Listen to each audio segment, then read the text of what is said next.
오늘의 말씀은 이사야 40장 3절에서 5절 말씀입니다. 외치는 자의 소리여 이르되 너희는 광야에서 여호와의 길을 예비하라. 사막에서 우리 하나님의 대로를 평탄하게 하라. 골짜기마다 도두어지며 산마다 언덕마다 낮아지며 고르지 아니한 곳이 평탄하게 되며 험한 곳이 평지가 될 것이요 여호와의 영광이 나타나고 모든 육체가 그것을 함께 보리라. 이는 여호와의 입이 말씀하셨느니라. 아멘. 아멘.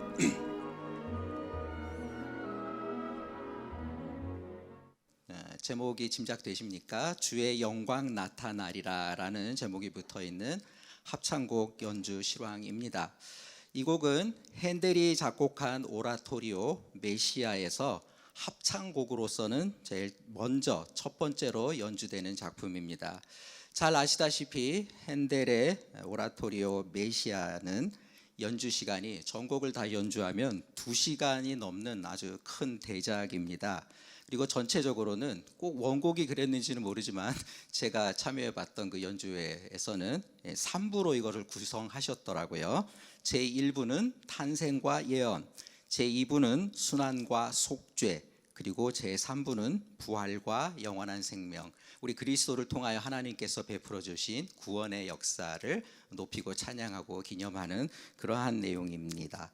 1부의 첫머리에는 오케스트라가 어떤 그 가사 없이 서곡을 연주합니다. 그리고 두 번째 곡으로는 테너가 먼저 나와서 오늘 우리 찬양대가 하셨던 것처럼 성경 말씀 그대로 큰 어떤 음악적 기교를 넣지 않고 레시타티브라는 형식으로 내 백성을 위로하라 이런 말씀으로 시작하는데요.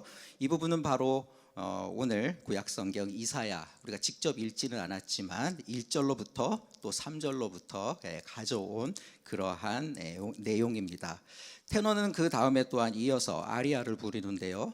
오늘 우리가 봉독했던 40장 4절의 말씀 모든 골짜기가 도두어지며 라는 이러한 말씀으로 노래를 시작합니다. 그리고 바로 네 번째의 연주곡으로 이 콰이어 전체가 일어나서 합창을 합니다. 그것이 바로 주의 영광 나타나리라.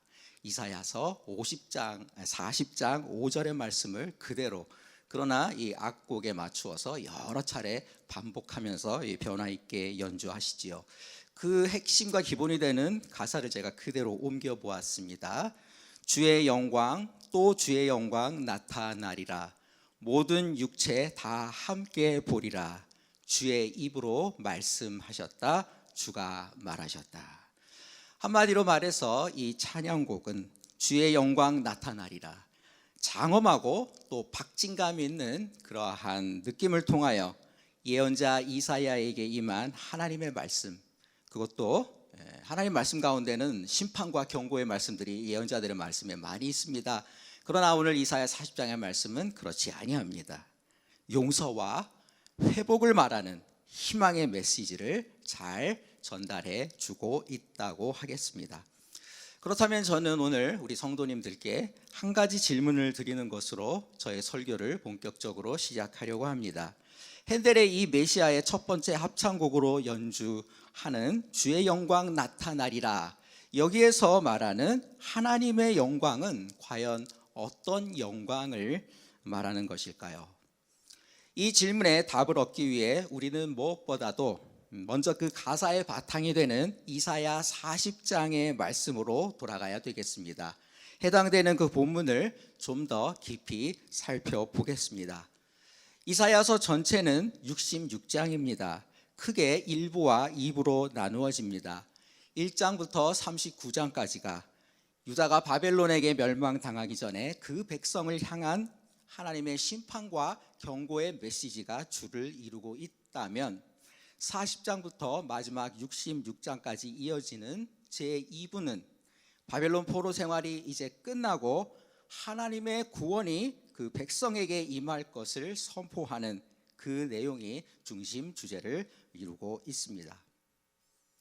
이렇게 보면 오늘 우리가 봉독한 이사야 40장은 70여 년에 걸친 바벨론의 포로 생활이 끝나고 유다의 백성들 가운데에는 희망과 기대가 솟아올랐습니다. 무엇입니까?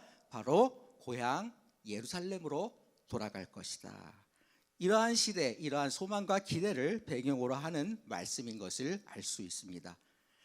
이사야 40장 1절로 2절입니다. 너희의 하나님의 이르시되 너희는 위로하라. 내 백성을 위로하라.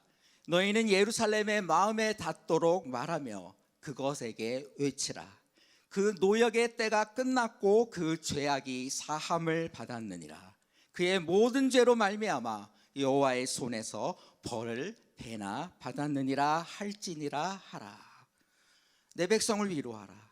그 노역의 때 무엇입니까? 즉 포로 생활이 끝났다는 말씀입니다. 그 죄악이 어떠한 죄악? 바로 하나님의 분노와 심판과 징벌을 초래했던 유다의 백성들이 지은 죄악이죠. 더 구체적으로 말씀드린다면 우상 숭배 그리고 불의의 죄를 이제 하나님께로부터 용서받았다. 이러한 메시지를 선포하는 것입니다. 바라기는 오늘 이 시간 광교산 언덕 꿈의 교회를 찾아 나와 하나님을 예배하는 우리 성도님들께도 지금 하나님께서 성경을 통하여 부족하지만 저의 입술을 통하여 말씀하시는 용서와 회복과 구원의 메시지를 들려지게 되기를 주님의 이름으로 축원드립니다. 저는 오늘 이사야 40장 1절로부터 11절의 말씀 가운데 세 가지 포인트에 주목하고자 합니다. 첫째로 이 회복과 구원의 메시지가 선포되는 공간을 보려고 합니다. 이 공간은 어디입니까? 바로 광야 또는 사막이 등장하는 것을 눈여겨보고자 합니다.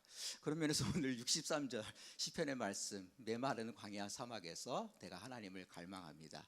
여러분 또 연결이 되는 것 같아서 하나님의 인도하심이 있는 줄 알고 너무 감사하게 생각합니다.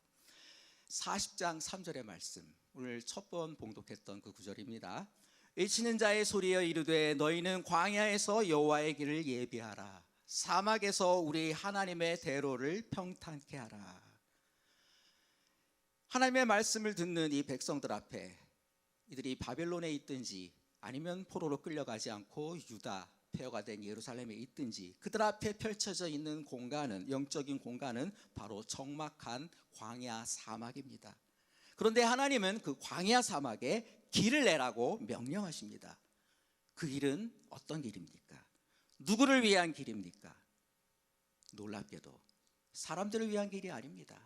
바벨론에서 예루살렘으로 귀환한 포로들을 위한 길이 아닙니다. 그 길은 하나님을 위한 길입니다. 하나님은 그의 백성에게 여호와의 길을 예비하라. 하나님의 대로를 평탄케 하라고 분부하십니다. 다시 말씀드려서 하나님께서 광야로부터 그 백성에게 임하실 길을 닦으라고 주문하시는 것입니다. 둘째로 저는 이제 이 새롭게 난 광야의 길, 우리 하나님의 대로를 통하여 오시는 이가 누구신가? 바로 다름 아닌 하나님 자신이라는 그 메시지에 주목하여 보려고 합니다.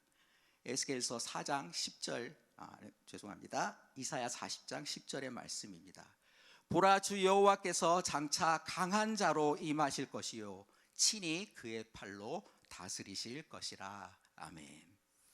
여러분 구약의 다른 예언서인 에스겔을 보면 10장과 11절에 성전에 하나님의 영이 머물러 계셨는데 그 하나님의 영광이 다른 말로는 하나님이 함께 하시는 임재라고 말하죠. 그 이 하나님의 임재가 성전을 떠나는 것을 보게 됩니다. 에스겔서 10장에는 이렇게 기록되어 있습니다. 여호와의 성전이 성전 문지방을 떠나서 안에 있는 성소 지성소에서 나오셔서 하나님이 성전 문지방으로 나오셨다는 거예요. 물론 우리 눈에 보이지는 않지만 그 하나님의 영광이 그룹들 위에 머무르니. 이어지는 에스겔서 11장은 성전을 떠난 하나님의 영광이 이제 예루살렘 성읍 위로 높이 떠올라서 그리고 떠나가는 모습을 묘사합니다. 그때 그룹들이 날개를 드는데 그룹들은 여러분 천사들이죠. 바퀴도 그 곁에 있고 이스라엘의 하나님의 영광도 그 위에 덮였으니 여호와의 영광이 성읍 가운데에서부터 올라가 성읍 동쪽 산에 머무르고, 성읍 동쪽 산은 더 이상 예루살렘이 아닙니다. 하나님은 솔로몬이 지은 성전에 임재하시겠다고 약속하셨습니다. 그런데 왜 그 약속을 깨뜨리고 성전을 떠나가셨을까요? 그것은 하나님의 백성이 먼저 하나님과 맺은 언약을 저버렸기 때문입니다. 하나님은 시내산에서 모세를 통해 이스라엘과 언약을 맺으시면서 내가 거룩하니 너희도 거룩한 백성으로 살아가라고 명령하셨습니다. 이에 백성들은 아멘으로 화답하면서 하나님과 언약을 맺었습니다. 하지만 유다의 열왕과 그 백성은 이방의 우상을 섬기는 것도 모자라서 성전 안에까지 거룩한 우상을 끌어들여 세우는 끔찍한 죄악을 저질렀던 것입니다. 그러니 거룩하신 하나님께서 이제 거룩함을 잃어버린 그 백성과 도저히 함께 하실 수가 없으셨습니다. 그러하기에 하나님은 하나님을 가까이서 모시는 거룩 천사들과 함께 성전에서 나와서 예루살렘 위로 떠오르셔서 광야로 들어가셨던 것입니다. 그러나 70년 포로 생활, 복역의 때가 끝나고 이제 하나님께서 선지자를 통하여 내가 내 사랑하는 그 백성에게 돌아오겠다 선포하십니다. 예루살렘을 떠나 어쩌면 다시 시내산으로 가셨던 하나님이 이제 시내 광야로부터 다시 회복된 예루살렘에 임하실 것을 말씀합니다. 그러나 여러분, 여기에 한 가지 조건이 붙어 있습니다. 너희는 주의 길을 예비하라. 광야 사막에 하나님께서 오실 큰 길을 닦아라. 세 번째로 저는 이 예루살렘에 돌아오시는 하나님의 모습에 주목해 보고자 합니다. 하나님은 바로 목자와 같은 모습으로 임하실 것이다 라고 선포하십니다. 40장 11절 말씀입니다. 그는 목자같이 양떼를 먹이시며 어린 양을 그 팔로 모아 품에 안으시며 젖먹이는 암컷들을 온순히 인도하시리로다. 아멘. 하나님을 이스라엘의 목자로 고백하는 이 구절은 다윗의 유명한 시편 23편을 생각나게 합니다. 주님은 나의 목자시니 내게 부족함이 없으리로다. 그가 나를 푸른 풀밭에 누이시며 쉴 만한 물가로 인도하시는도다. 이스라엘을 포함한 고대 근동 문화권에서 하나님을 목자, 즉 목자라는 말은요, 백성 전체를 이끄는 영도자, 곧 왕을 가리키는 말이기도 했습니다. 하나님께서는 기름 부어 세우신 이스라엘의 왕 다윗을 두고서 내가 너를 내 백성의 목자로 세웠노라 선언하셨습니다. 또한 다윗의 후손으로 이 땅에 오신 예수님은 자신을 가리켜 나는 선한 목자라고 말씀하십니다. 아니, 예수님은 말씀만 하실 뿐만 아니라 몸소 긍휼의 손을 펼치셔서 병든 자들을 고쳐주시고 가난하고 궁핍한 자들에게 먹을 것을 베풀어 주셨습니다. 그리고 무엇보다도 길을 잃고 헤매는 어린 양과 같은 영혼들을 찾아오셔서 지금도 저와 우리 성도님들 우리 품에 안아주시고 따뜻한 보호와 인도하심의 은혜를 베풀어 주시는 줄로 믿습니다. 그런 뜻에서 이사야 40장에서 선포하는 주님의 영광은 어떠한 영광일까요? 1차적으로는 유다의 백성이 예루살렘의 포로 생활을 마치고 고향 땅에 귀환하여 예루살렘 성전, 즉 예배 공동체를 회복하게 하는 사건을 가리킨다고 볼 수 있겠습니다. 그러나 더 큰 하나님의 구원의 역사의 견지에서 우리가 이것을 묵상할 때에 하나님의 영광은 무엇입니까? 그리스도께서 이 땅에 오셔서 왕으로서 우리를 다스리시고 구원자로서 우리의 죄를 속량하실 뿐만 아니라 선한 목자로서 우리를 지키시고 먹이시고 인도하여 주시는 바로 하나님이 평화 가운데 다스려 주시는 그 하나님의 나라의 성취를 가리킨다고 하겠습니다. 그러면 저는 이제 두 번째 질문을 드리겠습니다.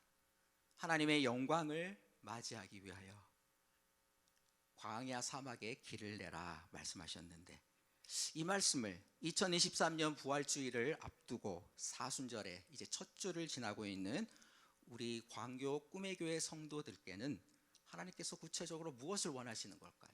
어떠한 교훈, 가르침, 어떠한 분부를 하시려는 것일까요? 우리 주님이 오실 수 있도록 우리가 광야 사막에 길을 내야 합니다. 그런데 우리는 어떻게 해야 주님을 맞이하는 대로, 즉 큰 길을, 왕이 오실 만한 큰 길을 준비할 수 있을까요?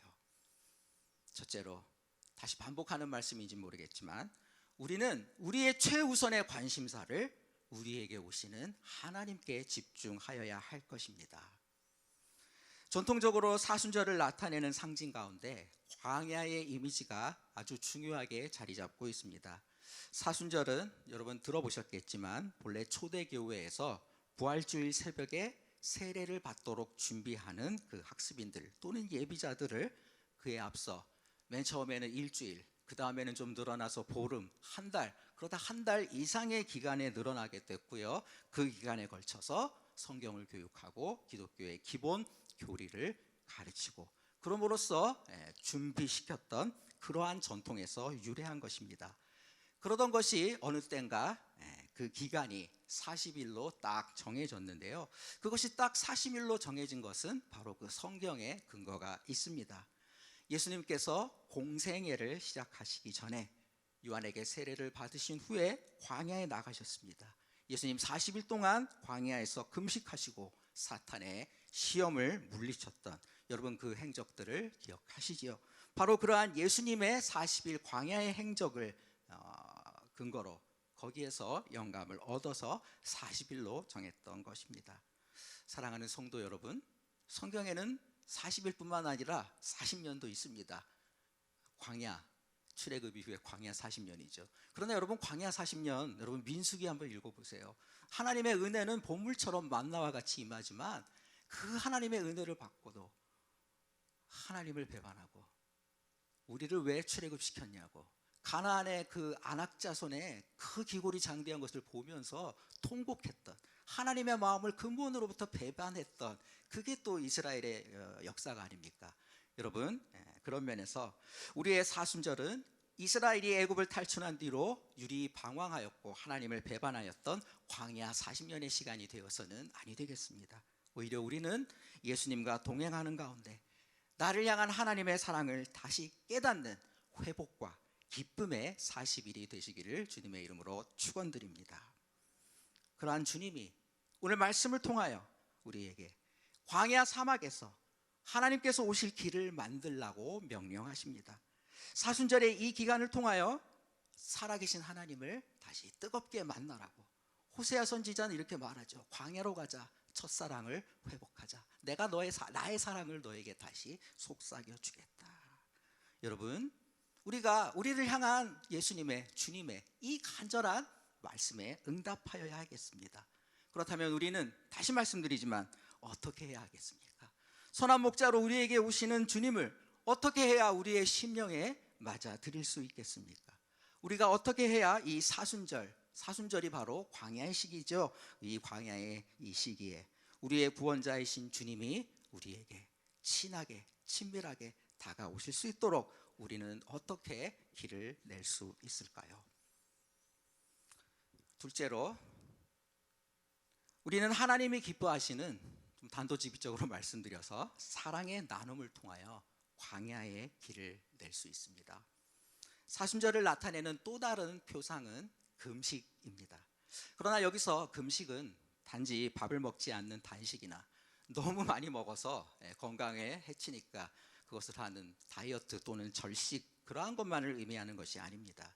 무엇보다도 지금까지 우리가 세상을 바라보며 세상의 좋은 것들, 세상의 그것들을 바라보며 우리의 마음이 거기에 휩쓸려 들어갔다면 그러한 관심을 이제 끊고 우리의 그 마음과 에너지를 하나님께로 향하여 돌리는 것을 의미합니다.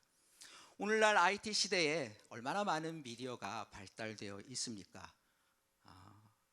정말 그런데 그 미디어에 접하다 보면 나도 모르는 사이에 정말 스며들어가요. 걸려들어요. 그러다 보니까 하나님과의 말씀과 기도를 통해서 하나님을 만나고 하나님과 사귀는 시간을 점점 줄어들고 하더라도 요즘 말로 뭐라 그러죠? 영혼 없이 하게 되는 그러한 부끄러운 모습을 또 제 자신이 보게 됩니다. 이러한 때에 여러분, 우리가 이 시대에 필요한 금식 절제는 무엇이겠습니까? 여러분, 꼭 그렇게 하라는 것이 아니라 여러분, 이것도 우리가 할 수 있고 영적인 어떤 성장에 하나님과의 이 관계와 첫사랑을 회복하는데 참 도움이 되는 것이라고 생각합니다. 인터넷, 유튜브, 동영상, 이러한 지나친 미디어 시청을 줄일 수 있으면 줄이시고요. 저는 안 줄여지더라고요. 그래서 확 끊어버렸습니다. 그것이 또한 우리가 사순절에 실천할 만한 이러한 절제의 훈련에 포함된다고 하겠습니다. 이렇듯 세상을 향한 우리의 관심과 욕망을 끊고 우리의 영혼을 하나님께로 향하는 것을 가리켜, 성경의 용어인가요? 우리 기독교에서는 이것을 가리켜 성결이라고 합니다.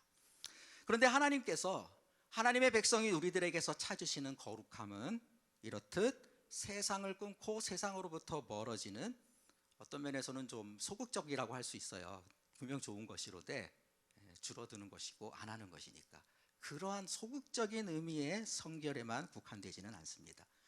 하나님께서 우리에게서 찾으시는 건요, 오히려 거꾸로 참 역설적으로 세상을 향하여 우리가 적극적으로 나아가는 것입니다.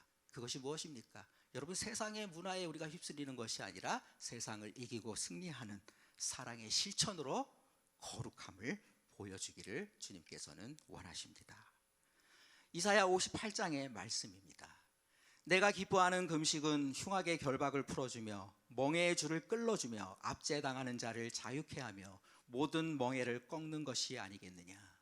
또 줄인 자에게 내 양식을 나누어 주며 유리하는 빈민을 집에 들이며 헐벗은 자를 보면 입히며 또 내 골육을 피하여, 같은 동포 이스라엘 사람, 우리 같은 교우들을 말하는 것이겠죠. 그 골육을 비하여 스스로 숨지 않는 하는 것이 아니겠느냐. 하나님을 사랑하는 경건의 능력은 또한 내 이웃을 내 몸과 같이 사랑하는 그러한 사랑의 나눔과 섬김과 구제를 통하여 나타나야 합니다.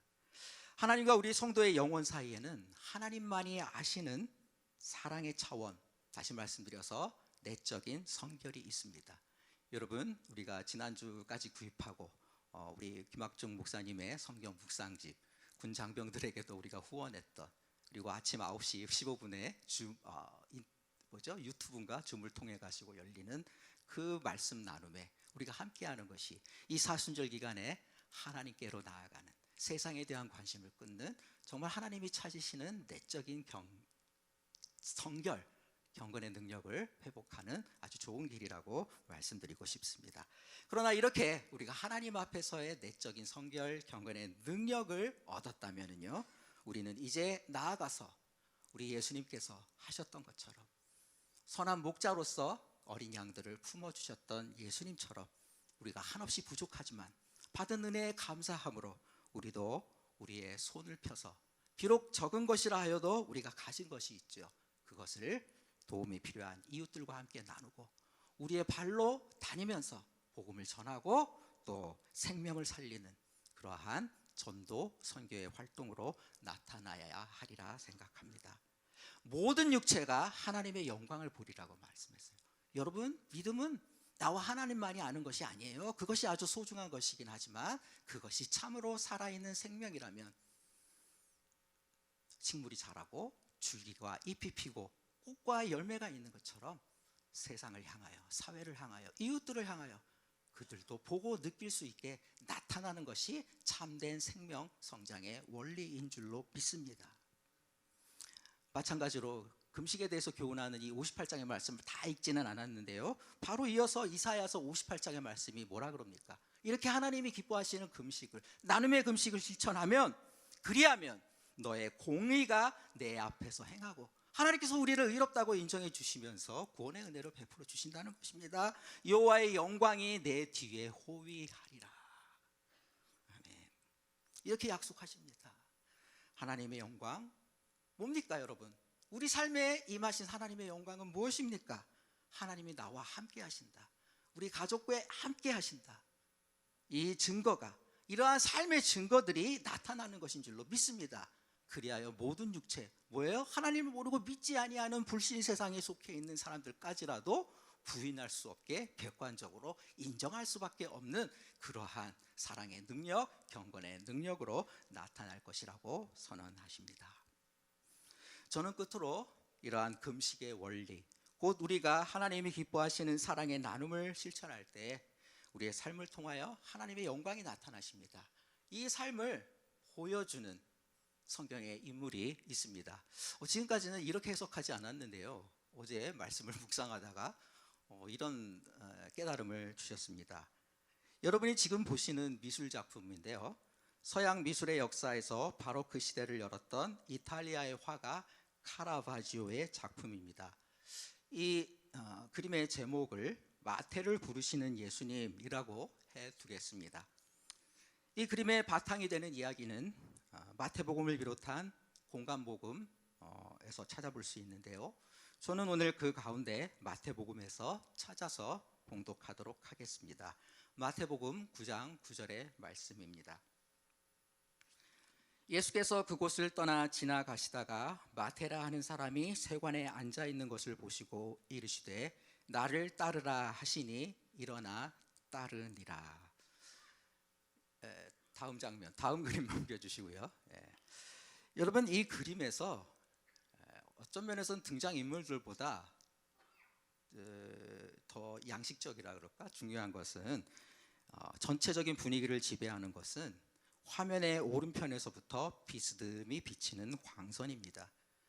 마치 석양의 햇살처럼 방안을 비추는 빗줄기가 있는데요, 그 빗줄기는 이제 마태의 삶에 주님의 영광이 임하였다, 이렇게 말하는 것 같습니다. 그리고 그 빛이 비치는 방향을 따라 마태를 부르시는 예수님의 손 보이시나요? 클리의 북입니다. 예수님의 손이 마치 무슨 스포트라이트를 받는 것처럼 밝게 빛납니다. 그리고 그 맞은편에 손으로 자신을 가리키는 사람이 있습니다. 주님, 저를 부르시는 겁니까? 그렇게 되묻는 그 사람이 바로 오늘 이야기의 주인공인 세리 마태입니다. 그런데 여러분, 마태가 지금 앉아있는, 적어도 이 그림에서 이 공간은 어떠한 곳일까요?